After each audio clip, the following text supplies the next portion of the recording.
نموذج لدوائر كهربائيه وادي طالب متوسط جمع بخامات البيئه البسيطه بين العلوم والرياضيات. دي ركن التجارب الكيميائيه المرحه اللي هنشوفها بعد قليل ان شاء الله في الغرفه الثانيه. ان الطالب حاجات بسيطه جدا بتبهر الرائي ولكن هي تفسيرها كيميائي رهيب. ده جزء مشروع اخر اللي هي التجارب الكيميائيه المنهجيه. ده مشروع الاسعافات الاوليه. ده مشروع اخر للصناعات الكيميائيه اللي هنشوفها بعد قليل. ده مشروع للتشريح والتحنيط عشان طالب متوسط يشرح ويحنط. ده شيء مبهر لي انا شخصيا.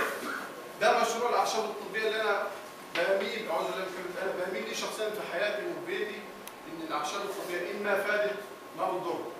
وعن تجارب رهيبه فعلا الحاجات دي كلنا نمشي وراها. هذه الادويه لها اثار خطيره.